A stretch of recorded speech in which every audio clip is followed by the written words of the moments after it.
নমস্কার। পার্বত্য কাব্য লাইভে আমি শুভজিৎ দাসদা সবাইকে স্বাগত জানাই।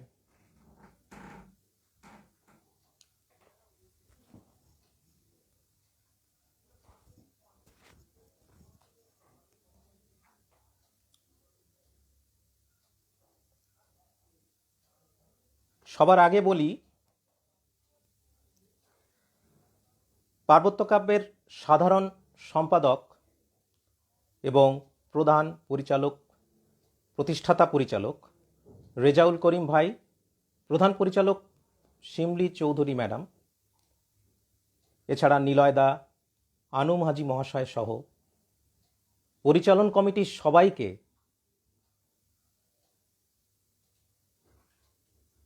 ধন্যবাদ জানাই আমাকে এমন একটা সুযোগ করে দেওয়ার জন্য। আমি শিক্ষা জগতের লোক, কলকাতা থেকে বলছি। কবিতা লেখাটা আমার কাছে একটা অক্সিজেনের মতো। কবিতা আমার প্রাণ। শুধু কবিতা নয়, আমি ছোট গল্প, উপন্যাস, সব ধরনের সাহিত্য চর্চাই করে থাকি। এখানে ছোট করে আমি একটা কথা সবাইকে বলে রাখি যে আমার কবিতা লেখার শুরু কিন্তু আমি যখন ক্লাস 4-এ পড়তাম। আমার প্রথম কবিতা ছিল, আমি যে কেমন করে ফুল তুলে আনি, কত ফুল আছে তার নাম নাহি জানি। এটা আমি যখন 4র্থ শ্রেণীতে পড়তাম তখন এই কবিতাটা আমি লিখেছিলাম। তখন আমার এক ম্যাডাম, স্কুলের একজন ম্যাডাম আমাকে আদর করে বলেছিলেন, তুই লেখ, তুই লিখতে পারবি। তো সেটাই ছিল আমার অনুপ্রেরণা, প্রথম অনুপ্রেরণা। সেই থেকে আমার যাত্রা শুরু।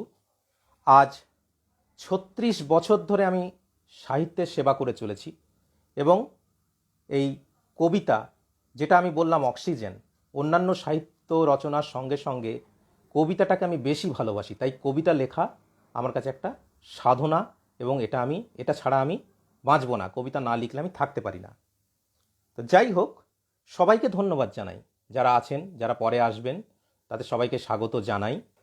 এবং সময় নষ্ট না করে আমি আবার কথা বলবো, মাঝে মাঝে আপনাদের সঙ্গে আলাপ আলোচনা চলবে, কথা বলবো। আচ্ছা, আপনাদের কাছে একটু অনুরোধ, যদি বলেন যে আপনারা শুনতে কোনো অসুবিধা হচ্ছে না তো, আপনাদের শুনতে পাচ্ছেন তো, একটু আমাকে জানাবেন। আমি আমার প্রথম কবিতায় চলে যাচ্ছি। আমার প্রথম কবিতার নাম জাতিস্বর। এমন একটা জায়গায় এসে দাঁড়ালাম যেখানে এসে মনে হলো আগেও কখনো এসেছি, অথচ অস্পষ্ট সব পুরনো কথাগুলো স্মৃতিপটে জমে আছে ধুলো। এই খিড়কি, এই সিংহদুয়ার সবই যেন কখনো দেখেছি আমি। এই উঠোনে উৎসবের সানাই, আলোর মালা, এসব খুব চেনা। এমনকি দোতলার বারান্দার ঘুরঘুলিতে বসে থাকা পায়রাগুলো এখনো আছে, বকম বকম শব্দে মাতাচ্ছে চারিদিক। সবুজ চন্দনার গলায় এখনো সেই লাল দাগ। চিৎকার করে কেউ যেন ডাকলো, কে ওখানে, কে, খোকা এলি নাকি? কণ্ঠস্বর খুব চেনা, কিন্তু কার সে কণ্ঠ মনে পড়ছে না আর। আমি উত্তর দিলাম, হ্যাঁ আমি, মন্ত্রমুগ্ধের মতো 100টা বছর পর আবার এসেছি এখানে। কিন্তু কেন এসেছি জানি না, আসতে হলো। কেউ যেন নিয়ে এলো আমাকে বর্তমান বাস্তব জীবন থেকে অনেকটা দূরে, অতীত মন্থনের অছিলায়। আমি এলাম, শুধু জানলাম না কেন এলাম। নাইবা জানলাম সব কিছু, যে অজানায় এত ভালো লাগা, তা না হয় অজানাই থাক। কিছু কিছু ক্ষণ, কিছু কিছু কথা হঠাৎই মনে পড়ে যায় আমার। তবে কি আমি অতীতের কেউ, যে বর্তমানে দাঁড়িয়ে স্পষ্টভাবে মেলাতে পারে সব ইতিহাস? এতদিন কোথায় ছিলি খোকা? চেনা কণ্ঠে করুণ আরতি। এখন এখানে আর কেউ নেই, আমি একা, জাতিস্বর ছাড়া। ধন্যবাদ। আচ্ছা, আপনারা সবাই শুনতে পাচ্ছেন কিনা আমাকে একটু বলবেন প্লিজ। আশা করি আপনাদের ভালো লাগবে। এর পরবর্তী একটি কবিতা নারীদের নিয়ে লেখা।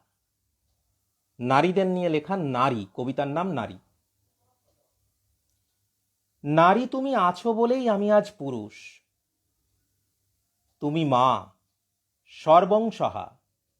তোমার গর্ভ যন্ত্রণায় আমার ফুটেছিল চোখ। এই পৃথিবীর রূপ, রস, গন্ধ চিনেছিলাম তোমারই ছায়ায়। নারী তুমি আছো বলেই আমি আজ পুরুষ। অমূল্য স্নেহ সুধা তোমার শিরায় শিরায়। তুমি বোন, তুমি অন্তরতম। ভাইকে বাঁচাতে জীবনের বাজি রেখে রুখে দাঁড়াতে জানো সকল বাধার সামনে নির্দ্বিধায়। নারী তুমি আছো বলেই আমি আজ পুরুষ। তুমি স্ত্রী, সারাটা জীবন সব উত্থান পতনে নিয়েছ পাশে থাকার অঙ্গীকার। তুমি যৌবনের প্রেয়সী, বার্ধক্যের জীবনকাঠি, ভালোবাসার অসীম আধার। নারী তুমি আছো বলেই আমি আজ পুরুষ। তুমি কন্যা, তুমি আত্মজা, তুমি শুধু আমার নও। তোমার নারী সত্তা প্রস্ফুটিত হয়ে ওঠে সকলের জন্য। রক্তের বাঁধন ছাড়িয়ে স্রোতস্বিনী হয়ে ওঠো অবলীলায়। নারী তুমি আছো বলেই আমি আজ পুরুষ। তুমি সব বাধা বিঘ্ন অতিক্রম করে শত্রু দমনে এগিয়ে যেতে পারো মাথা উঁচু করে। নারী তুমি অবলা নও, নও তুমি পর্দানসীন।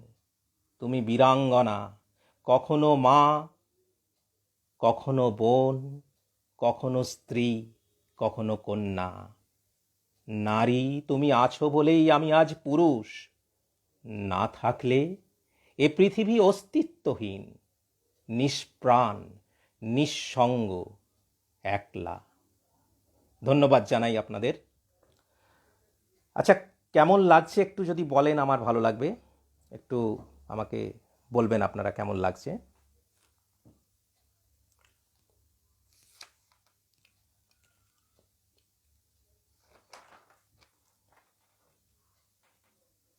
আচ্ছা, আপনাদের একটা কবিতা শোনাই এখন, যেটা টিনেজারদের জন্য লেখা। কলেজে যারা পড়াশুনো করে তাদের যে মনের ভাব, তখন তাদের যে মনের অবস্থা, তাদের ভালোবাসার প্রতি যে টান, সেটা নিয়ে কবিতা। আমি তখন 19 বছর। আমি তখন 19 বছর, কলেজ যাওয়া যুবক। বাঁধন ছেঁড়া জীবন তখন হঠাৎ হলো স্বাধীন। পড়ার ফাঁকে সুযোগ পেলেই রঙিন গন্ধ খুঁজি। আমি তখন 19 বছর, সদ্য হাতে ঘড়ি, ক্লাসের ফাঁকে হারিয়ে যাওয়া সবুজ মনের পাখি। মাঝে মাঝেই কণ্ঠে আসে হিন্দি গানের কলি। আমি তখন 19 বছর, টাইট ফিটিং জিন্স, চুলের স্টাইল বদলে ফেলে কল্পনাতে মাতি।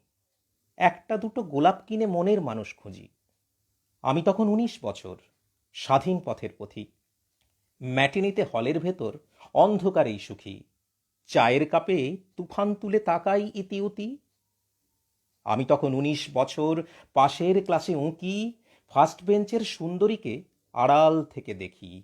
ইচ্ছে হলেই আপন মনে মিষ্টি করে হাসি। আমি তখন 19 বছর, অনন্যাকে চিনি, গোলাপ রঙের সালোয়ারি মুগ্ধ চেয়ে দেখি। আলাপ করার ছুতোয় তাকে আলতো স্বরে ডাকি। আমি তখন 19 বছর, সদ্য শখের কবি, প্রেমের কথা লিখছি বসে, শব্দে ছন্দ গাঁথি। তুমিও তখন লুকিয়ে আঁকো মনের খোলা ছবি। আমি তখন 19 বছর, অনন্যাকে আঁকি, খোলা চুলের মিষ্টি ঘানে পাগল পারা হলে লালচে ঠোঁটের ছোঁয়া পেতে ব্যাকুল হয়ে থাকি। আমি তখন 19 বছর, স্বপ্ন বুকে ধরি, ভাঙা গড়ার ভবিষ্যতের অচেনা এক নাবিক। অনন্যাকে বলতে পারি, আমি তোমার প্রেমিক।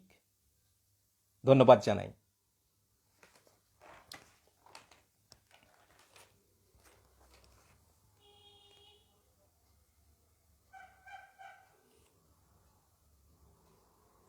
হ্যালো। হ্যাঁ,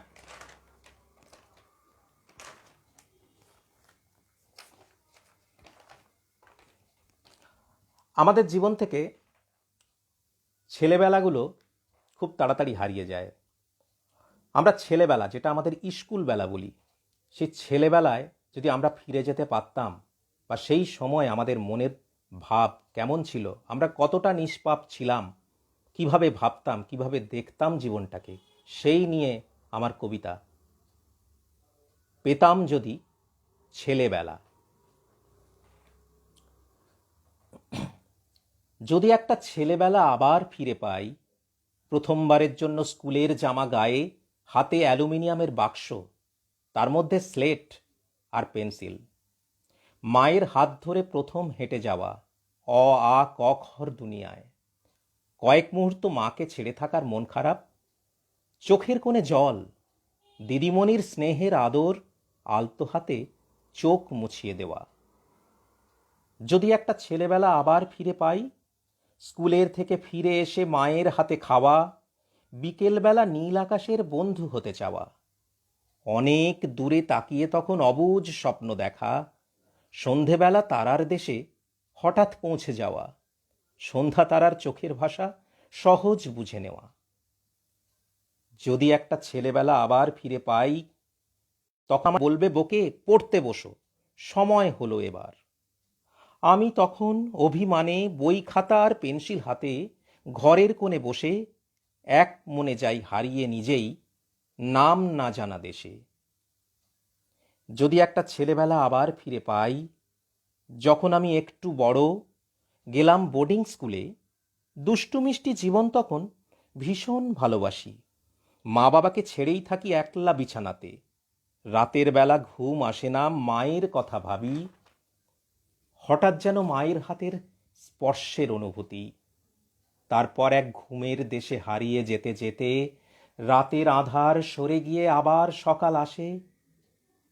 যদি একটা ছেলেবেলা আবার ফিরে পাই, বৃষ্টি ঝড়ে আম কুড়োনো ভাগ করে সব খাওয়া, খুনসুটি আর হট্টগোলে মনকে খুঁজে পাওয়া, দুষ্টুমিতে স্নেহের শাসন, আবার ভালোবাসা, বড় হওয়ার জন্য তখন ব্যাকুল হয়ে থাকা, ছোট্টবেলা পেরিয়ে এসে কিশোর থেকে যুবক হয়ে ওঠা, স্বপ্নগুলো ছোট্ট থেকে হঠাৎ বড় হওয়া, স্কুল পেরিয়ে কলেজ, বিশ্ববিদ্যালয়, জীবিকার সন্ধান, সবই যেন কেড়ে নিল ছেলেবেলার ঘ্রাণ।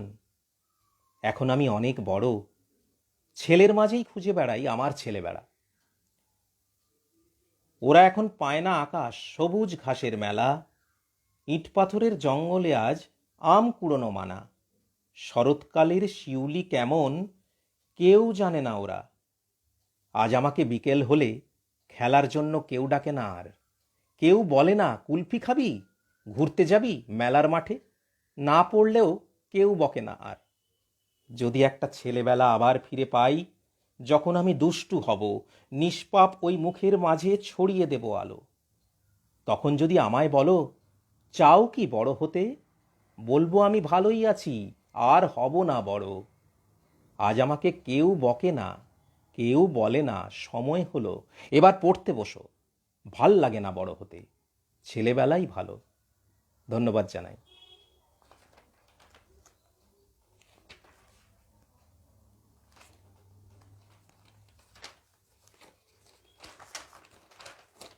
আচ্ছা, এবার একটু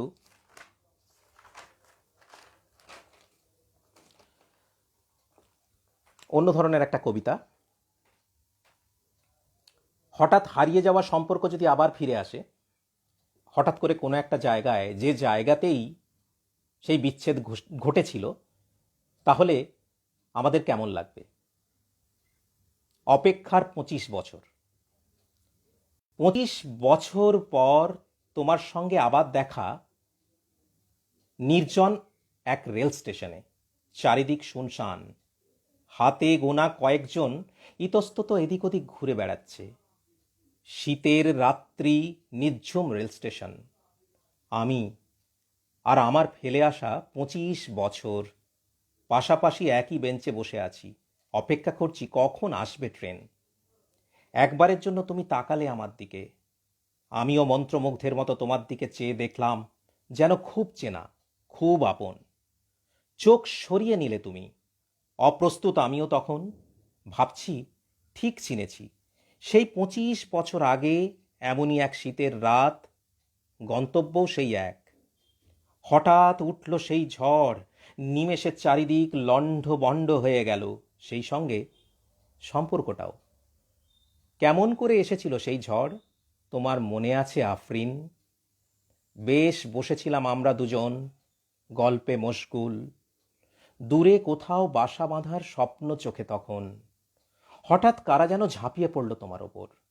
কাউকে চিনি না আমি, তুমি তাদের আকুতি জানাচ্ছিলে, ছেড়ে দাও, দোহাই তোমাদের, আমার এত বড় সর্বনাশ তোমরা করো না।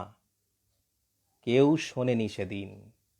আমার প্রতিরোধ শক্তিকেও প্রতিহত করেছিল তারা। জ্ঞান হারিয়েছিলাম যন্ত্রণায়। চোখ খুলে দেখেছিলাম এক বুক শূন্যতা।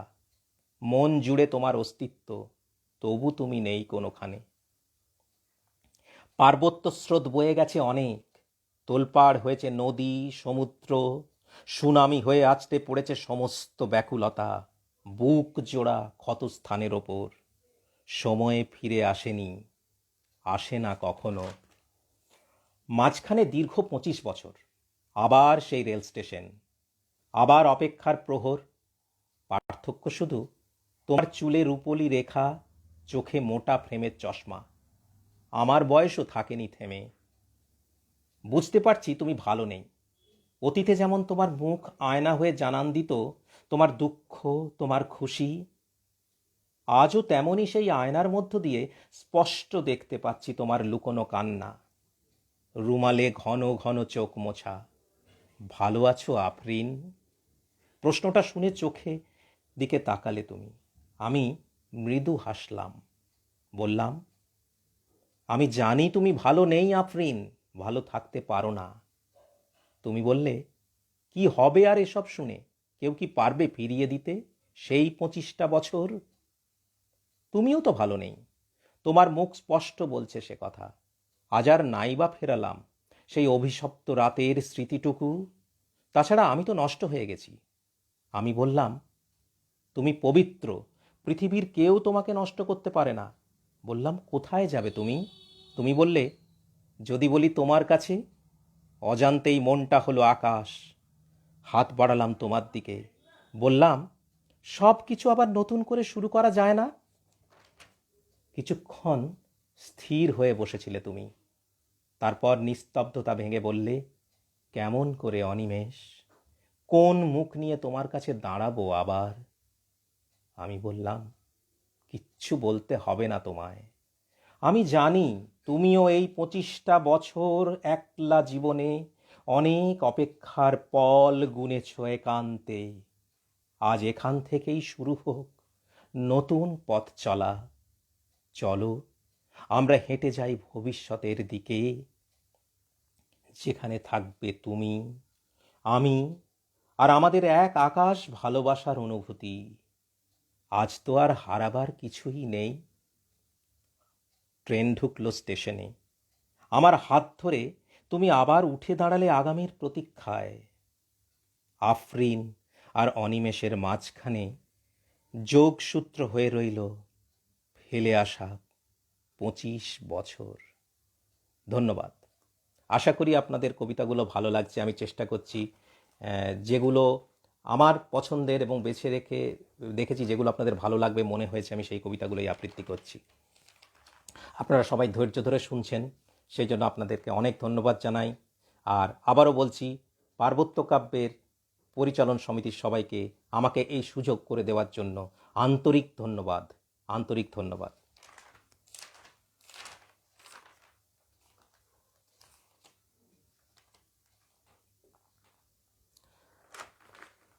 আমার একটি কবিতা, যে কবিতাটি দুই প্রান্তে টেলিফোনিক কনভারসেশনের মধ্যে দিয়ে লেখা। দুজনের টেলিফোনিক কনভারসেশনটাই আমার কবিতা। কবিতার নাম যেভাবে সাগরে মেশে নদী। হ্যালো, কে বলছেন এত রাতে? কেনই বা আমাকে ফোন করেছেন? জানেন না এত রাত্রে কোনো অচেনা মেয়েকে ফোন করতে নেই? রাখুন, আমি ঘুমাবো। আমার গলা চিনতে পারছো না নীলা? এত তাড়াতাড়ি ভুলে গেলে? এই, আপনার স্পর্ধা তো কম নয়। আপনি একটা অচেনা অজানা মেয়েকে তুমি করে বলছেন। আপনি আমার নাম জানলেন কেমন করে? নিশ্চয়ই আমার কোনো বান্ধবীর কোনো তুতো দাদা আপনি, তাই তো? না নীলা, আমি তোমার সামনে দিয়ে বয়ে চলা এক অগাধ সাগর, যার প্রতিটি লহরে নীলার অস্তিত্ব, অনুভূতি। কি আজে বাজে বলছেন? আমি তো কিছুই বুঝতে পারছি না। এই ফোনটা রাখুন তো। এত রাত্রে এই রসিকতা আমার একটুও ভালো লাগছে না। তুমি কি সত্যিই কিছু বুঝতে পারছো না নীলা? নাকি বুঝেও না বোঝার ভান করছো? সমুদ্রের ঝিনুক ছিলে তুমি। স্বাতী তারার চোখের জল মুক্তো দিয়ে সাজিয়েছিল তোমাকে। তোমার অন্তরের সেই মুক্তো দুহাত দিয়ে আগলে রেখেছিলাম আমি। এখনো সযত্নে রাখা আছে। যা ছিল তোমার একান্ত আপন, ভুলে গেছো তুমি। সত্যি করে বলুন তো, আপনি কে?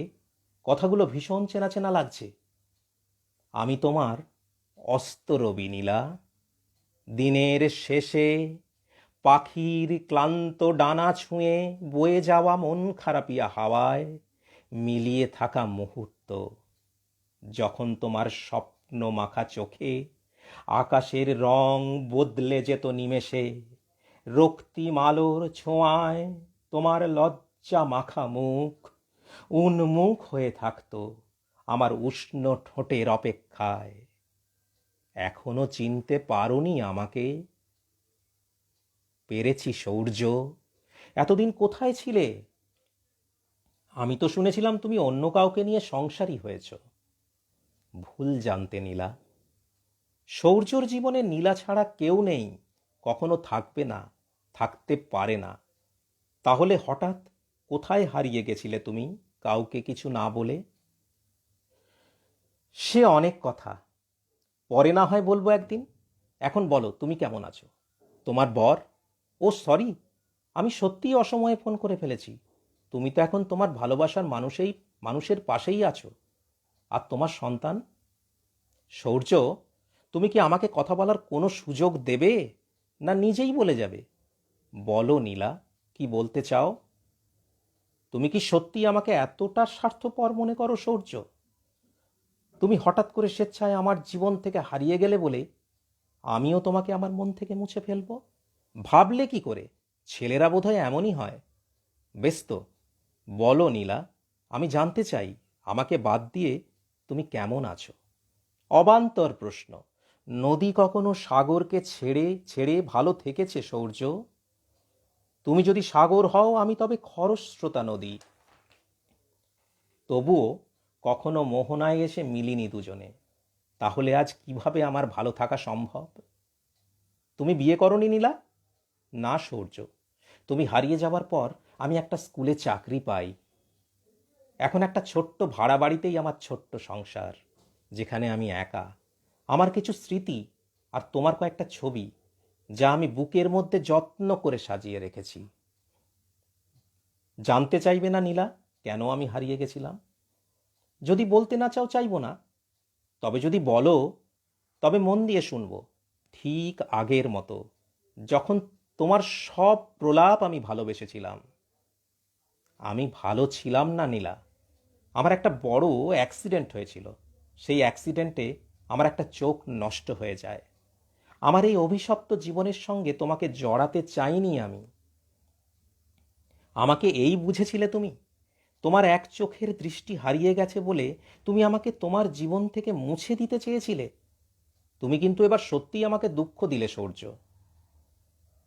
আমার চোখ দিয়ে এই পৃথিবীটাকে দেখতে পেলে তোমার কি খুব কষ্ট হতো? আমার ভালোবাসা এত ঠুনকো নয় যে এই কারণে ধূলিসাৎ হয়ে যাবে। আচ্ছা বলো তো, যদি এই ঘটনা আমাদের বিয়ের পর ঘটতো, তাহলে কি আমি তোমাকে ফেলে হারিয়ে যেতাম? আমি আমার ভুল বুঝতে পেরেছি নীলা। তবে বলতে কোনো দ্বিধা নেই, তুমি অনেক বড় মনের মেয়ে। তোমার হৃদয় জুড়ে আমার সেই পরিচিত লহরীমালা, নীলের অতলে তোমার সুগভীর অস্তিত্ব। বেশ, তবে তাই হোক সূর্য।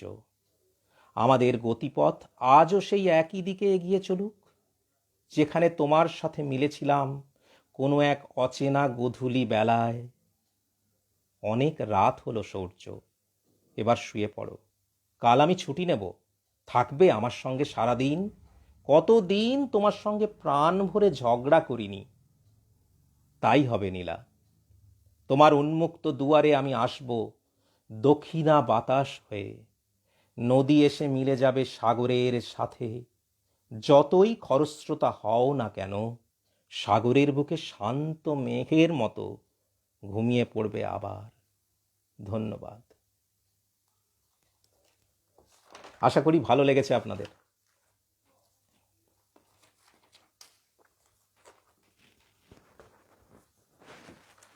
আচ্ছা, আমি এমন কয়েকটা কবিতা আপনাদের শোনাবো যে কবিতাগুলো একটু অন্য ধাঁচের। যেমন আমরা সবাই জানি দুষ্মন্ত শকুন্তলার সম্পর্কে, অভিজ্ঞান শকুন্তলম। সেই অভিজ্ঞান শকুন্তলমকে নিয়ে আমার একটি কবিতা, অভিজ্ঞান আজও ডাকে। দুপাশের গাছগুলো ভীষণ পরিচিত। বহু যুগ আগে এই বনচ্ছায়ায় প্রথম প্রেমিক হওয়ার পাঠ নিয়েছিলাম। সেই আশ্রম, কর্ণমণির আশ্রমের পাশ দিয়ে যে চেনা নদীটা কলকল শব্দে বয়ে যাচ্ছে, তার কাছে পৌঁছতেই শুনতে পেলাম পরিচিত কণ্ঠস্বর। দুষ্মন্ত, ভালো আছো? অবাক হয়ে চেয়ে দেখি, কই কেউ তো নেই। কে ডাকলো আমাকে ওই নামে? কয়েকটা হরিণ আর হরিণী মিলনের খেলায় মেতেছিল। আমার পদশব্দে ছত্রভঙ্গ হয়ে যে যেদিকে পারল লুকিয়ে পড়ল। লজ্জাবতীর পাতাগুলো আমাকে দেখে যেন আরও বেশি করে লজ্জায় মুখ ঢাকল। একটা হরিণ শিশু হঠাৎ কাছে এসে কি যেন বলতে চাইল। ইশারায় আমার তাকে পিছু নিতে বাধ্য করল। যেখানে এসে ঘন থেকে ঘনতর হলো বন, সেখানে এসেই হরিণ শিশুটি এক পরমা সুন্দরীর কোলে মুখ লুকোলো। আমি গিয়ে দাঁড়ালাম তার কাছে।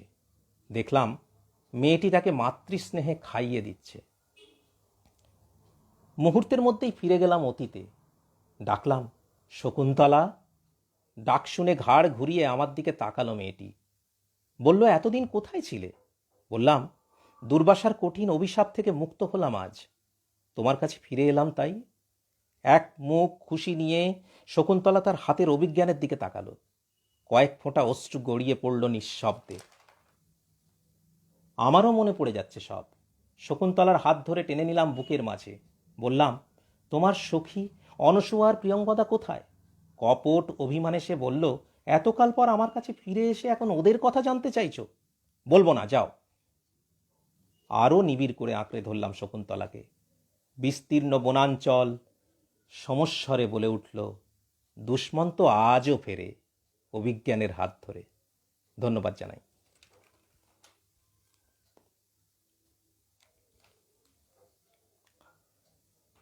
আরেকটি কবিতা, যে কবিতাটি আমরা জানি গৌতম মুনির স্ত্রী অহল্যা অভিশাপে পাথর হয়ে গেছিলেন এবং পরবর্তীকালে শ্রীরামচন্দ্রের স্পর্শে তিনি আবার মুক্তি পান। তো সেই নিয়ে আমার কবিতা, দ্বিতীয় পুরুষ, অহল্যা এবং সাপমোচন। দুর্বল মুহূর্ত যেন না আসে ফিরে। সেই কোন প্রাচীনে যে ভুলের মাসুল দিয়ে পাথর হয়েছিলে অভিশাপে, তোমারই আপনজনের ক্রোধানলে শরীরের সব শোণিত ধারা স্তব্ধ হয়েছিল আচম্বিতে। আত্মপক্ষ সমর্থনের সুযোগ থেকে বঞ্চিত হয়েছিলে সেদিন। তোমার ছিল না কোনো ভুল, ভুল ছিল দ্বিতীয় পুরুষের, যে তোমাতে প্রবেশ করেছিল তোমার রূপে মুক্ত হয়ে, তোমারই স্বামীর বেশে, মিথ্যে প্রেমের অভিনয়ে, মিথ্যে অভিসারে। সে কথা বোঝনি তুমি, তাই তাকে দিয়েছিলে সব। আজ যদি কেউ এসে দাবি করে তোমার যৌবন, প্রত্যাখ্যান করো তাকে। ব্রাহ্ম মুহূর্ত যদি আসে নেমে, আবারও আসতে পারে কেউ মুনি গৌতমের বেশে। ভুলের পুনরাবৃত্তি করো না তুমি কখনো, চাই না আর কোনো অহল্যা প্রস্তুরীভূত হোক।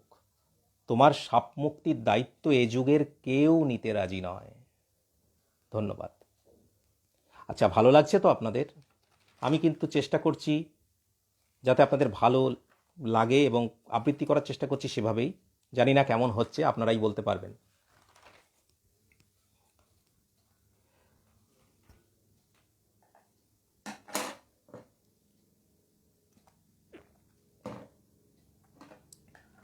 রবীন্দ্রনাথ ঠাকুরের লেখা শেষের কবিতা উপন্যাসের ঘটনা আমরা সবাই জানি। সেই শেষের কবিতা অবলম্বনে আমার একটি কবিতা, যে কবিতা শেষ নয়। পাহাড়ি ঝর্ণার শরীরে অন্তহীন ডুবসাঁতারে হারিয়ে যাওয়ার কথা ছিল, তারপর বেগবতী লাবণ্য প্রবাহে অবগাহন করার ব্যাকুল ইচ্ছেটুকু পর্বত শিখর থেকে ক্রমশ নেমে গেছে সবুজ সমতলে, যেখানে দুর্লভ অবসর যাপনে অমিতের অপেক্ষার আকুতি। লাবণ্য আসেনি। যে বন্ধনহীন গ্রন্থি তাদের পথ দিয়েছিল বেঁধে, চলতি হাওয়ার পন্থী হয়ে তারা চলেছিল অরণ্য মায়ায় দিবস রজনী। রাগিনী সেখানে করুণ সুরে বাজে আজ। অমিতের রচিত নীড় লাবণ্যহীন। প্লাবন হয়ে দুকুল ছাপিয়ে বন্যা আসে না, প্রকৃতির আহ্বান ফিকে হয়ে যায়। অমিত হৃদয় এক মনে চেয়ে থাকে লাবণ্য প্রভার দিকে। সব ঔদ্ধত্য হেলায় হারিয়েছে শাখার শিখরে থাকা রোডোডেনড্রন গুচ্ছ। পাহাড়ের গা বেয়ে সমতলে বন্যা নামেনি আর। ধন্যবাদ।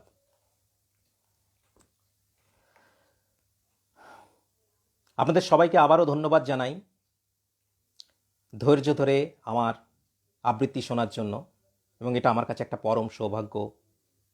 এবং আবারও বারবার পার্বত্য কাব্যের সবাইকে, পরিচালন কমিটির সবাইকে আমি অসংখ্য ধন্যবাদ জানাই এত সুন্দর একটা অনুষ্ঠানে আমাকে আমন্ত্রণ জানানোর জন্য। আমার এবারের কবিতা মানিক বন্দ্যোপাধ্যায়ের লেখা পদ্মা নদীর মাঝি।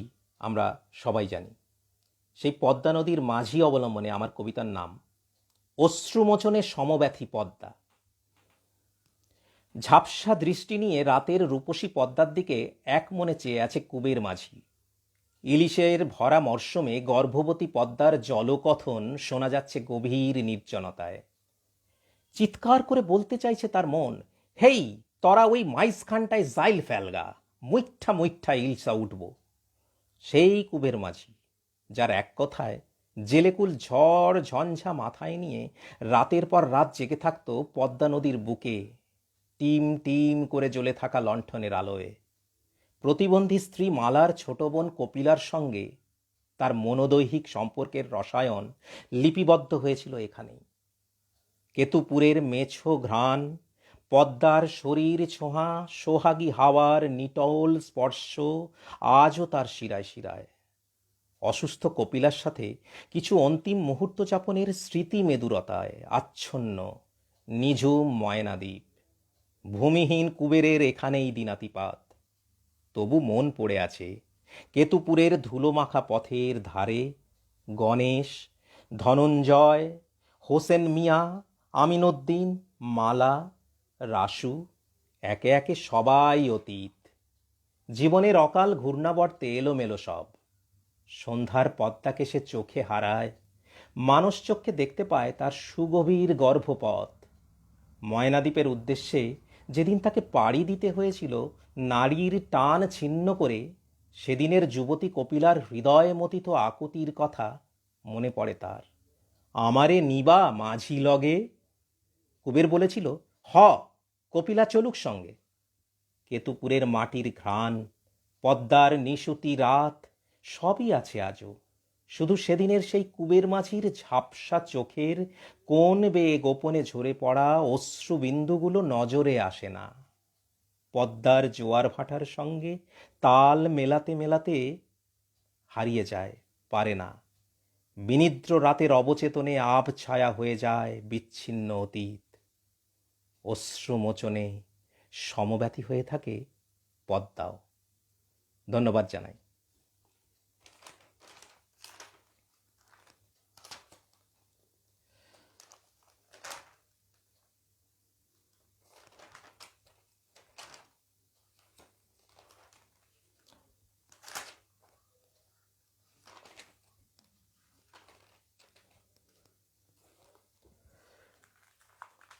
এবার ওই আরেকটি উপন্যাস অবলম্বনে,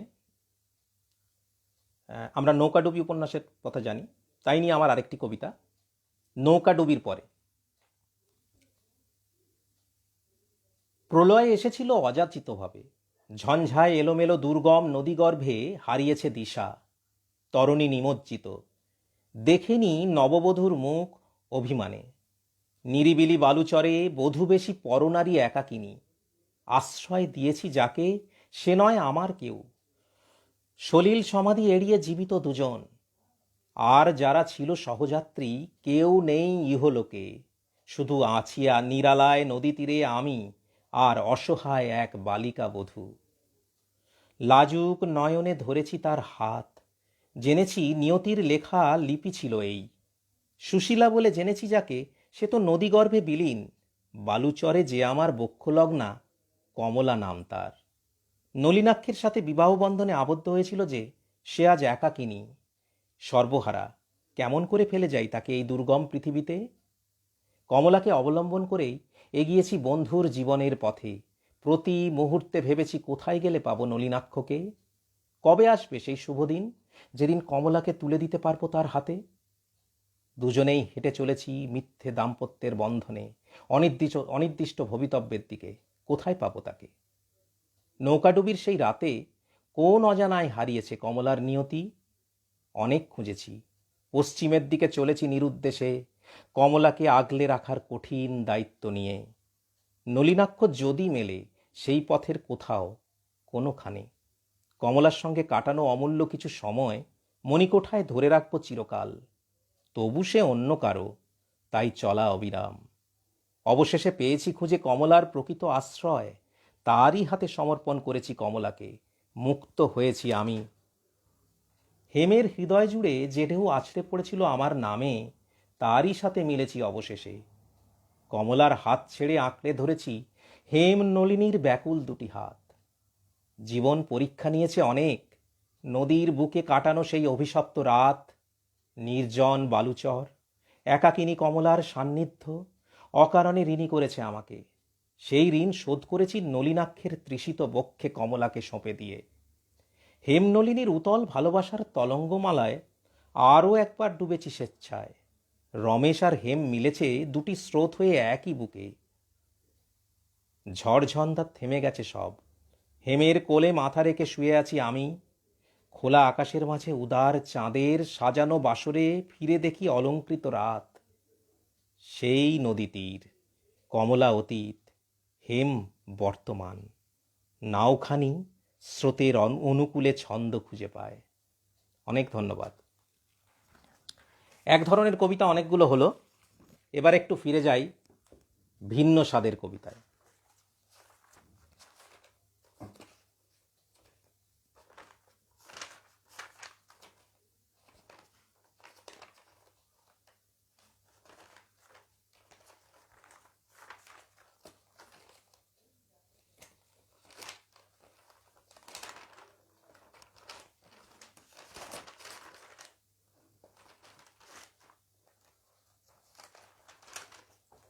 কবিতার নাম মন কথার খাম। রোদ্দুর আমাকে একটা কলম দিয়ে বলেছিল, সবাই ঘুমিয়ে পড়লে ধবল জ্যোৎস্নায় স্নান সেরে একটা চিঠি লিখো খুব গোপনে। বলেছিল সেই চিঠি নিঃশর্তে অবন্তিকার কাছে পৌঁছে দেবে স্বাতী তারা। সেই থেকে আমি লিখতে বসেছি এক অন্তহীন মন কথা। কথা রেখেছি, পাতার পর পাতা জুড়ে না বলা কথাদের লিপিবদ্ধ করে গেছি ক্লান্তিহীন অবসরে। শেষ হয়নি আজও। যতবার ভেবেছি এই বুঝি থেমে যাবে কলম, ফুরিয়া যাবে জ্যোৎস্নার রং, ততবার কথারা এসে মন্ত্রমুগ্ধ করেছে আমায়, আমি লিখে গেছি অবিরাম। এত কথা বলার ছিল আমার, কখনো ভাবিনি তো। অবন্তিকা, তোমার কাছে সময় আছে তো অজস্র প্রলাপে ভরা আমার মন কথার শুরু থেকে শেষ পর্যন্ত ভালোবাসার অঙ্গীকারে রাঙিয়ে নেওয়ার? না থাকলেও ক্ষতি নেই, দীর্ঘ চিঠিখানি শুধু হাতে নিও একবার। সাথী তারা কথা দিয়েছে সে আসবে, আমার গোপন চিঠির খাম তোমার হাতে পৌঁছে না দিয়ে ছুটি নেই তার। ঘুমিয়ে থাকা বর্ণদের তুমি জাগিয়ে তুলো অবন্তিকা, কথা রেখো, ভালোবেসো। ধন্যবাদ।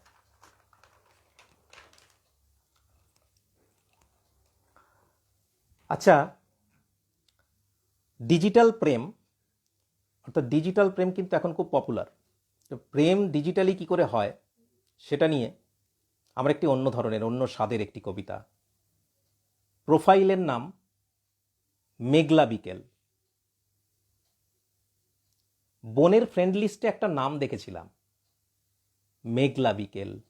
বুঝতে পেরেছিলাম এটা কখনোই আসল নাম হতে পারে না, কিন্তু টানা টানা চোখ দুটোর কথা কিছুতেই ভুলতে পারছিলাম না। বারবার জুম করে দেখতাম ছবিটা, তবুও মন ভরত না। ভাবতাম, আচ্ছা ছবিটা আসল নাকি অন্য কারো, ঠিক নামের মতোই। প্রোফাইলের স্ট্যাটাস ইনফরমেশনে লেখা ছিল, আমি আকাশের মতো নীল, সাগরের মতো অন্তহীন, নদীর মতো মিলন পিয়াসী, ভালোবাসি বিকেলের মেঘ, তাই আমি মেঘলা বিকেল। ইতস্তত করতে করতেই সাহস করে একদিন ফ্রেন্ড রিকোয়েস্ট পাঠিয়েই দিলাম। একবার ভাবলাম মেসেঞ্জারে নক করে বলি, আপনার আসল নামটা? পর মুহূর্তেই থমকে গেলাম, যদি ভুল বোঝে। অগত্যা রিকোয়েস্ট অ্যাকসেপ্ট করার অপেক্ষায় রইলাম। প্রথম দুদিন নিরাশ হলাম, বোধহয় ভুলই করলাম রিকোয়েস্ট পাঠিয়ে। সে হয়তো চায় না আমার বন্ধুত্ব, কিংবা সে হয়তো দাম্ভিক, অথবা অন্য কারো। 3 দিনের দিন সকালে ফেসবুক খুলতেই নোটিফিকেশন সামনে এলো, মেঘলা বিকেল অ্যাকসেপ্টেড ইয়োর ফ্রেন্ড রিকোয়েস্ট। বলাই বাহুল্য, ভীষণ খুশি হলাম। মেসেঞ্জারে বহু প্রতীক্ষিত মেসেজ, হাই আমি অবন্তিকা, অনন্যার বান্ধবী, ইংলিশ অনার্স, ফাইনাল ইয়ার। হাতে স্বর্গ পেলাম। মেসেঞ্জারের উত্তরে লিখলাম, হাই, রিকোয়েস্ট অ্যাকসেপ্ট করার জন্য অসংখ্য ধন্যবাদ জানাই আপনাকে। মেসেজ সেন্ড হতেই উত্তর এলো, আবার আপনি কেন, তুমি করেই বলুন না। বললাম, পারমিশন না দিলে কেমন করে বলি? দিলাম তো, এবার স্বচ্ছন্দে বলতে পারেন। সাহস করে ফ্রেন্ড রিকোয়েস্ট পাঠাতে পারেন, আর বোনের বান্ধবীকে তুমি বলতে ভয়? বলেই সে একটা হাসির ইমোজি দিল। আমি লিখলাম, বেশ তো, তুমিই বলবো তোমায়। সে বলল, that's like a good boy. তারপর প্রতিদিনই নিয়ম করে ফেসবুক কিংবা মেসেঞ্জারে কথা হতে লাগলো। ছবি দেখতে চাইলে মোহময়ী সব ছবি পাঠাতো অবন্তিকা। রাতের পর রাত কেটে গেলেও কথা যেন শেষ হতো না। অনেক সময় শব্দ হারিয়ে যেত, তখন দুজনের নিঃশ্বাসের শব্দ মিলিয়ে দিত স্মার্টফোনের দুটি প্রান্ত। একদিন বলেই ফেললাম, খুব সুন্দর তুমি। তাই প্রপোজ করছো নাকি? যদি বলি হ্যাঁ, ধরে রাখতে পারবে তো আমাকে সারা জীবন? এ কথা বলছো কেন? আমি কিন্তু বন্যা হতে পারি। যতই বন্যা হও, প্লাবনের ঢেউ সহ্য করার ক্ষমতা আমার আছে, আমি প্রস্তুত। ভেবে বলছো তো? মন থেকে বলছি অবন্তিকা। দীর্ঘ 5 বছর পর নির্জন বালুচরে বসে আছি দুজনে। অবন্তিকার হাতে আমার হাত। সাগরের ফেনিল তরঙ্গ এসে ভিজিয়ে দিচ্ছে পা। গোধূলির আলোয় মিলিয়ে যাচ্ছে কথারা। বিদায়ী বিকেলের চঞ্চল মেঘেরা দল বেঁধে ভেসে আসছে আমাদের দিকে। আমার কাঁধে মাথা রাখল অবন্তিকা, বলল, মেঘলা বিকেল নামটা বদলে দিলে কেমন হয়, যদি শুধুই অবন্তিকা রাখি? আমি বললাম, থাক না, মেঘলা বিকেলের সব আলো একান্ত তোমারই থাক। ধন্যবাদ। আচ্ছা, এ প্রসঙ্গে বলি, আপনারা হয়তো বেশ কয়েকবার অবন্তিকা নামটা পাবেন। অবন্তিকা হচ্ছে আমার কাল্পনিক নারী চরিত্র। অনেকে মজা করে আমাকে জিজ্ঞেস করে যে অবন্তিকা কে, তাহলে অবন্তিকার কিন্তু বাস্তব অস্তিত্ব নেই। অবন্তিকা হচ্ছে আমার কাল্পনিক নারী চরিত্র, যেখানে আমার বহু কবিতায় অবন্তিকাকে নিয়ে আমার কবিতা লেখা আছে।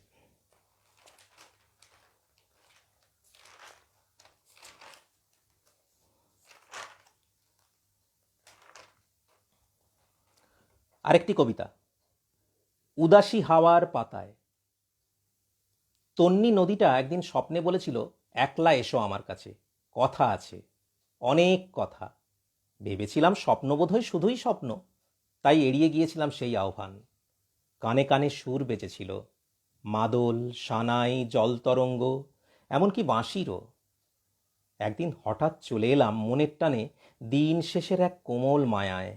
ছুট্টে গেলাম নদীর বুকে, হাত বাড়িয়ে জল ছুলাম, ভিজিয়ে নিলাম আপন মনের ইচ্ছেগুলো। কেউ এলো না তো, কে দিল সেই স্বপ্ন তবে? হয়তোবা মনের ভ্রম। দুহাত ভরে তুলে নিলাম নরম বালি, উড়িয়ে দিলাম মাঝ আকাশে।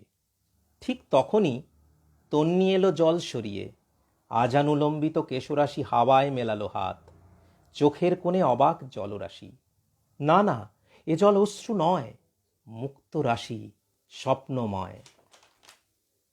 কাজল ছোঁয়া নয়ন দুটি কি যেন বলতে চাইল।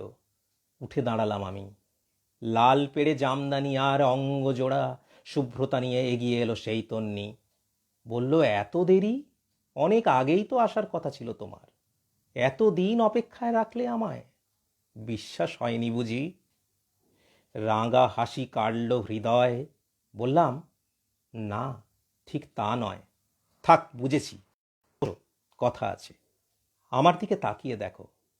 তাকালাম, চোখ মেলালাম তার দু চোখে। সে বলল, এবার মন দিয়ে পড়ে নাও, সব কথা এখানেই লেখা আছে। পড়লাম। তার গভীরতায় নিমজ্জিত হলাম অনন্ত ইশারায়। সন্ধে নামতেই জলের পানে এগিয়ে গেল সে। বলল, রোজই এসো এমন সময়। আমি বললাম, নিশ্চয়ই আসব। এক আকাশ কবিতা লিখব তোমাকে নিয়ে, উদাসী হাওয়ার পাতায়। ধন্যবাদ।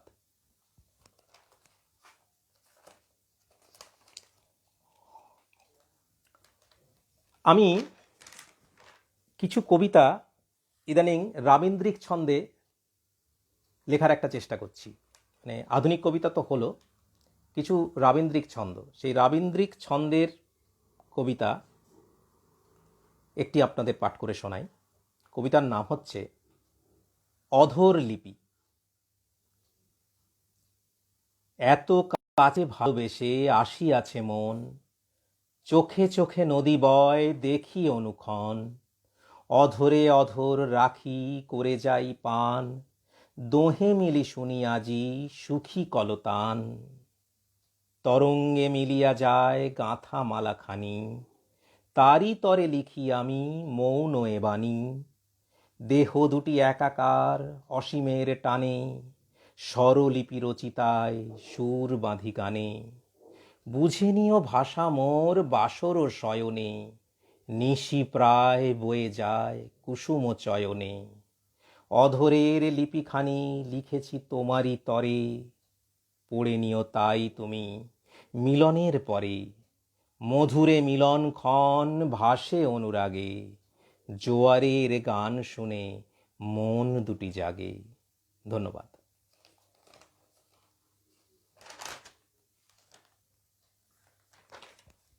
এমনই আরেকটি কবিতা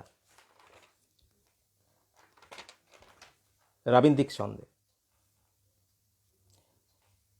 অভিমানী স্রোত। আমারে ডেকো না তুমি সুদূর দিগন্ত হতে, অনুভবে খুঁজে নিও অভিমানী স্রোতে। দু চোখ মুদিয়া রেখো, হৃদয় খুলিয়া দেখো, আমাকেই পাবে খুঁজে জীবনের ব্রতে। যা কিছু বলার ছিল নীরবেই বলে দিও, স্বপনচারিণী হয়ে মন খানি মেলে দিও। ভোর হলে খুলো দোর, অবারিত বাহুডোর, আদরিণী ফুল হয়ে থেকো স্মরণীয়। প্লাবনের জল হয়ে গেয়ে যেও গান, কোকিলার কাছে তুমি শিখো কুহুতান। পরাণে জ্বলিছে দিয়া, উছলি উঠিছে হিয়া, কেমনে ভুলিব বলো এ অকাল বান? ছুঁয়ে দেখো পারো যদি একবার মোরে, ছাড়িও না হাতখানি, রেখো প্রাণে ধরে। ফুলের গন্ধ হয়ে কাছে এসো স্মৃতি লয়ে, মালাখানি গেঁথে নিও চেনা সে লহরে। ধন্যবাদ।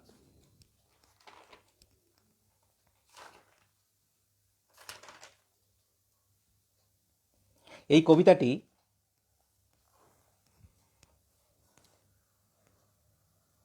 আজকেই লেখা। কবিতাটির নাম নীল স্বপ্নের নাম নীলাঞ্জনা। নীল স্বপ্নের নাম নীলাঞ্জনা। আমি চেয়েছিলাম নীল শাড়ি পরে আমার সামনে এসে দাঁড়াও। মনের কথা বুঝে তুমি এসেছিলে, কথা রেখেছিলে। ওই নীল নয়নে আকাশ দেখেছিলাম। নীল, শুধু নীল। ভালোবেসে নাম দিয়েছিলাম নীলাঞ্জনা। ছোট্ট করে নীলা বলে ডেকেছিলাম। ভালো লেগেছিল তোমার, তাই নীলাম্বরী মন নিয়ে ছুঁয়েছিলে নীলাভ অনুভূতি। সেই নয়নে নীল স্বপ্ন বুনেছিলাম। আমার প্রিয় রং নীল, তোমারও তাই বলেছিলে তুমি। যখন মন্দাক্রান্তা ছন্দে হেঁটে যেতে নীল বালুচরে, তোমার আঁচলের লহরীমালায় ঢেকে যেত মহাসাগরের সব নীল ঢেউ। হাতের নীল চুড়িগুলো রিনি রিনি বেজে উঠত সঙ্গীতের সুরে। কপালের নীল টিপটা ধ্রুবতারার মতো নীল হয়ে নেমে আসতো আমার ঠোঁটের কাছে। সময় হারিয়ে যেত, অদ্ভুত শিহরণে কেঁপে উঠত বুক। আমি নীল ভালোবাসি বলেই তুমি নীলা হয়ে উঠেছিলে অবাধ অধিকারে। প্রশ্রয়ের বাঁধ ভেঙে দিয়েছিলে নীলাভ স্পর্শ সুখে। সমর্পিতা হয়েছিলে তুমি, আমাকেও সমর্পিত হতে বাধ্য করেছিলে নীল দিগন্তের কাছে। ধন্যবাদ। ভালো লাগছে তো আপনাদের?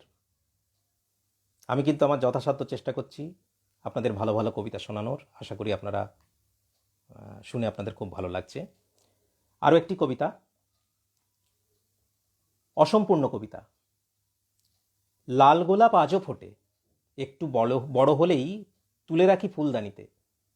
পরম ভালো লাগায় হাত বুলিয়ে দিই পাপড়ির শরীরে। কিছুদিন পরেই পাপড়িগুলো নিজের নিয়মে ঝরে পড়ে আমার কবিতা লেখার টেবিলের কোলে। শুরু করা কবিতাটা শেষ হয়ে ওঠে না আর। শুকনো হয়ে যাওয়া ফুলটা ফুলদানি থেকে সরিয়ে ডায়েরির মধ্যে রাখি। প্রতিদিন ঘ্রাণ নেওয়ার চেষ্টা করি অভ্যেস মতো। লেখার চেষ্টা করি আবোল তাবোল অনেক কিছু।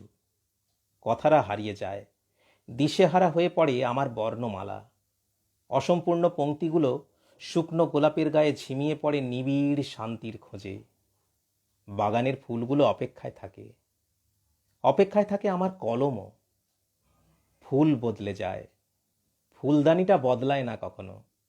ডায়েরির পাতাগুলো অসম্পূর্ণ স্মৃতি হাতড়ায়। ধন্যবাদ জানাই।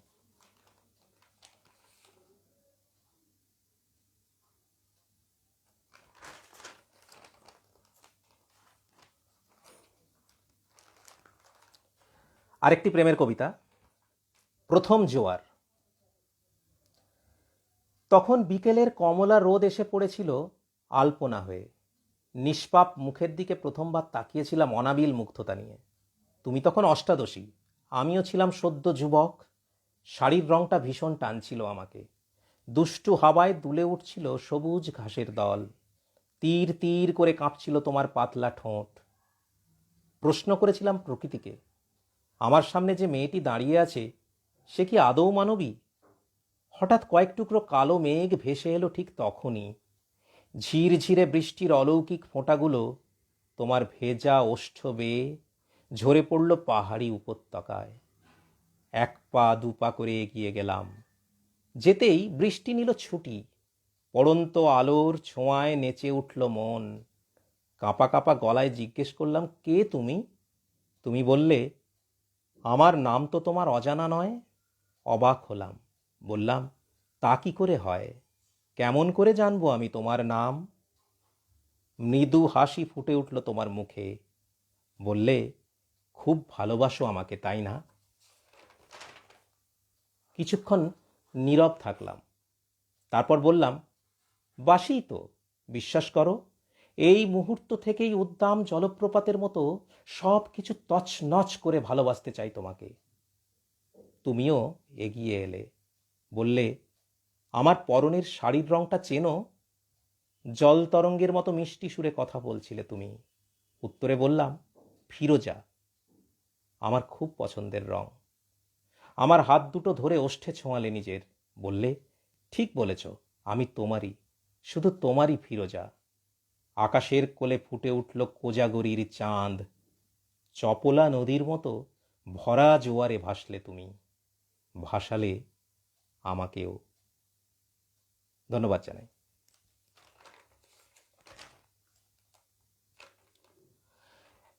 একটি ছন্দের কবিতা শোনাই। মান অভিমান মনেরই নাম।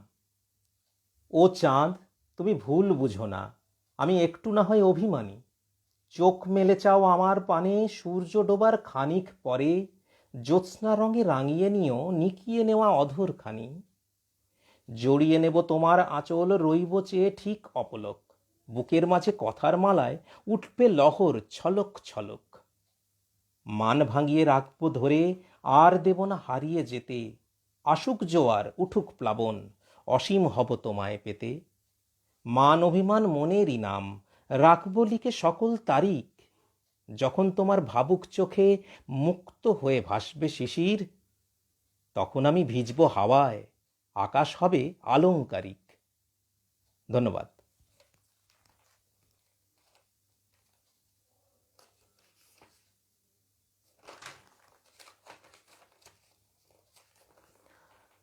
অনেক ধরনের কবিতা হলো। আমি প্রথমের দিকে নারীদের নিয়ে একটা কবিতা আবৃত্তি করেছিলাম। এবার আমি যে কবিতাটি আবৃত্তি করব, খুব ছোট্ট একটি কবিতা, মাকে নিয়ে। আমি মনে করি মা এক মহাকাব্যের নাম। মা শব্দটি আক্ষরিক অর্থেই একটি মহাকাব্য। শুধু মা বললেই অনেক কিছু বলা হয়ে যায়। তাই কবিতার নাম মা, এক মহাকাব্যের নাম। মা শব্দটা নিজেই একটা অভিধান, যার অর্থ খুঁজতে খুঁজতে বিশ্ব ব্রহ্মাণ্ড তোলপাড় করে ফেললেও এক জীবনে পাওয়া যায় না। মা হলো নিরাপত্তার এক নিশ্ছিদ্র বেষ্টনী, নিশ্চয়তা, অনুভূতির অপর নাম। মায়ের গায়ের মিষ্টি গন্ধ বিধাতার অমূল্য দান। মায়ের পবিত্র কোল শান্তির পারাবার, ছায়া সুনিবিড় অতলান্ত ভালোবাসা। সব দুঃখ একলা সয়ে আমাকে ভালো রাখার আর এক নাম মা। নেপথ্যচারিণী হয়ে নীরবে গেয়ে চলা মরমিয়া গান। মা কোনো কবিতা নয়, গল্প কিংবা উপন্যাসও নয়, চরাচর পরিব্যাপ্ত এক মহাকাব্যের নাম। ধন্যবাদ। আশা করি আপনাদের ভালো লাগছে। আমি এটা বারবার জিজ্ঞেস করছি কারণ আপনাদের ভালো লাগলে আমি উৎসাহ পাবো আবৃত্তি করার জন্য। সময় তো শেষ হয়ে আসছে, আর বেশিক্ষণ নেই। তার মধ্যে যে কটা হয় আমি করার চেষ্টা করছি।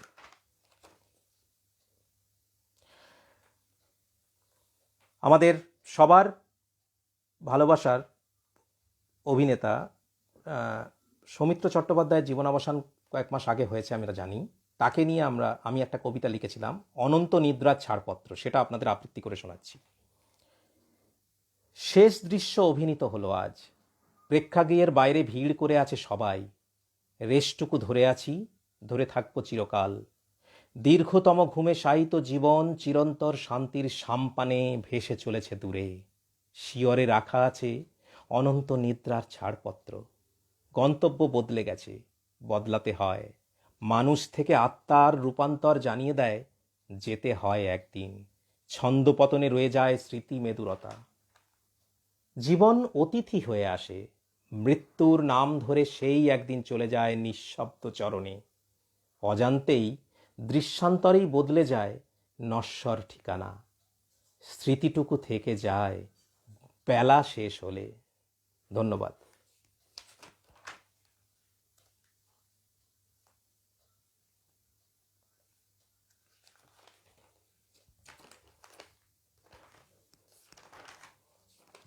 খুব বেশি আর সময় নেই, আমি তার মধ্যে দেখছি কয়েকটা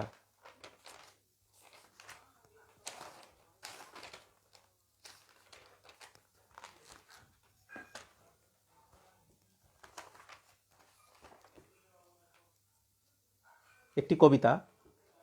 সে হবে এমন একজন, সে হবে এমন একজন যে আমার সকালের ঠান্ডা হয়ে যাওয়া চায়ের দিকে তাকিয়ে বলবে, তোমার চা তো জুড়িয়ে জল হয়ে গেল, গরম করে দেব। সে হবে এমন একজন যে আমার ইস্ত্রি করা শার্টের বোতামগুলো সযত্নে খুলে রাখবে আমার অফিস যাওয়ার সময়টুকু বাঁচিয়ে দেওয়ার জন্য। সে হবে এমন একজন যে আমাকে সহানুভূতি নিয়ে বলবে, টিফিনটা সময়ে খেয়ে নিও, আর সাবধানে যেও, পৌঁছে ফোন করো। সে হবে এমন একজন যে আমাকে অফিস থেকে ফিরে এলে শরবতের গ্লাস হাতে নিয়ে বলবে, খেয়ে নাও, তারপর ফ্রেশ হয়ে বসো, খাবার দিচ্ছি। সে হবে এমন একজন ভীষণ জ্বরে যে আমার কপালে জলপটি দিয়ে জানতে চাইবে, এখন কেমন লাগছে তোমার। সে হবে এমন একজন যে আমাকে ভালোবেসে আদুরে আবদারে বলবে, আমার শাড়ির আঁচলে সেফটি পিনটা একটু লাগিয়ে দেবে, আর কুঁচিটা একটু ধরে দাও না প্লিজ। সব সাজের শেষে আগ্রহ নিয়ে জানতে চাইবে, বলো না আমাকে কেমন লাগছে। মনে মনে চাইবে কপালের সামান্য বেঁকে থাকা লাল টিপটা নিজের হাতে ঠিক করে দিই। সে এমন একজন যে আমাকে উষার প্রথম আলোয় শিশির ভেজা চোখে ঘুম থেকে ডেকে বলবে, তোমার মনে আছে আজ আমাদের শুভ দৃষ্টি ছিল। ধন্যবাদ। আমি আর বেশি সময় নেব না, আর একটি কি দুটি কবিতা আবৃত্তি করে আজকের মতো বিদায় নেব।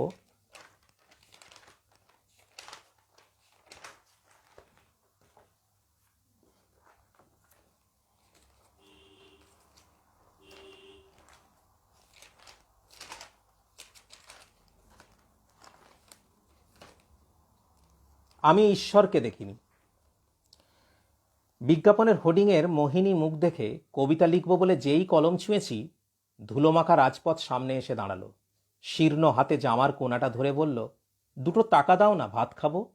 হায় রে অবোধ শিশু, কি করে বোঝাই তোকে, এত অল্প দামে কে দেবে তোকে ভাত। আমার কলম স্তব্ধ হয়ে রইল। আমি ঈশ্বরকে দেখিনি, কিন্তু দেখলাম অনাহারী জীবনের মুখ। আমি ঈশ্বরকে দেখিনি, দেখেছি মন্দিরের পাশে সার বেঁধে বসে থাকা ভিখারির করুণ আরতি। নববর্ষের নতুন জামা গায়ে যখন আমার ছেলের হাতে আইসক্রিম, তখন তারই বয়সী এক শিশুকে দেখেছি ছেঁড়া জামা গায়ে অপলক তাকিয়ে আছে তার দিকে। আমি ঈশ্বরকে দেখিনি, কিন্তু দেখেছি ঠান্ডা শীতের রাতে ফুটপাতে শুয়ে থাকা নরনারায়ণ। 22 তলার শীততাপ নিয়ন্ত্রিত ফ্ল্যাটের লিফটে করে নেমে মাটিতে পা রেখে দেখেছি গ্রীষ্মের প্রখর দাবদাহে আমারই সন্তান সমশিশুর অকারণ খুনসুটি। আমি ঈশ্বরকে দেখিনি, কিন্তু দেখেছি 20 টাকার পপকর্ন 400 টাকায় দেদার বিকোতে মাল্টিপ্লেক্সের শৌখিন অবসরে। আবার দেখেছি সন্তানের খাবার কিনতে অপারগ কোনো এক হতভাগ্য পিতার কঠিন যন্ত্রণা। দেখেছি শীর্ণকায় মায়ের বুকে মুখ রেখে সদ্যজাতের অমৃত পানের আকুতি। আমি ঈশ্বরকে দেখিনি, দেখেছি অসম বন্টন, দেখেছি সর্পহারার ক্রন্দন, দেখেছি বস্তির শিশুর আদুল গায়ে অষ্টমীর পুষ্পাঞ্জলি। বছর ঘুরেও তাদের গায়ে একটাও জামা ওঠেনি। আমি ঈশ্বরকে দেখিনি, আমার ঈশ্বর জীবনের প্রতিনিধি। ধন্যবাদ। আজকে আমার শেষ কবিতা একটি আবৃত্তি করে আমি আজকে শেষ করব।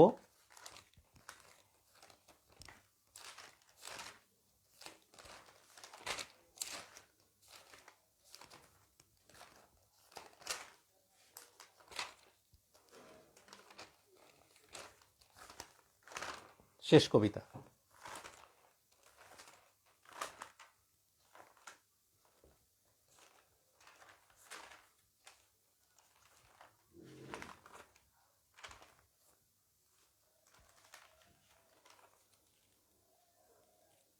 জন্মান্তর।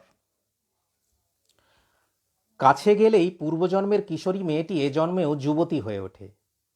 পদ্মের নাভি থেকে উঠে আসে সূর্যাস্তের রং। তাকেও যে আমারই মতো পরিযায়ী হতে হবে এমন কোনো কথা নেই। ক্লান্ত হয়ে আমি যখন ঘুমের কাছে দীক্ষা নেব, সে যেন তার ওড়নাখানি বিছিয়ে দেয় দিগন্ত থেকে দিগন্তে। এ জন্মেও স্পর্শ করব না, না, আমি ব্রহ্মচারী নই। তবুও জন্মান্তরের কাছে আমার অনেক ঋণ। সে হয়তো জানে না এ ঋণের ভাগিদার সেও। ধন্যবাদ। আজ কবিতা পাঠ আমি এখানেই শেষ করলাম। আবার যদি কখনো সুযোগ পাই নিশ্চয়ই আপনাদের কবিতা শোনাবো। তবে আবারও বলি, আমার দর্শক শ্রোতা বন্ধুরা যারা আমার কবিতা পাঠ এতক্ষণ ধরে শুনলেন ধৈর্য নিয়ে, তাদের প্রত্যেককে আমার অসংখ্য ধন্যবাদ জানাই, আমার শ্রদ্ধা জানাই, আমার ভালোবাসা জানাই। পার্বত্য কাব্যের প্রত্যেককে পরিচালন সমিতির প্রত্যেককে আমার অসংখ্য ধন্যবাদ জানাই আমাকে এত সুন্দর একটি সুযোগ করে দেওয়ার জন্য। এবং আমি সত্যি বলছি, আমি কিন্তু ভীষণ তৃপ্তি পেয়েছি আপনাদের সামনে এই কবিতা পাঠের অনুষ্ঠানটি উপস্থাপন করতে পেরে। এবং আবারও কখনো সুযোগ পেলে আমি নিশ্চয়ই আসব। ভালো থাকবেন সবাই। সবাইকে আমার ভালোবাসা জানাই। ধন্যবাদ। শুভরাত্রি।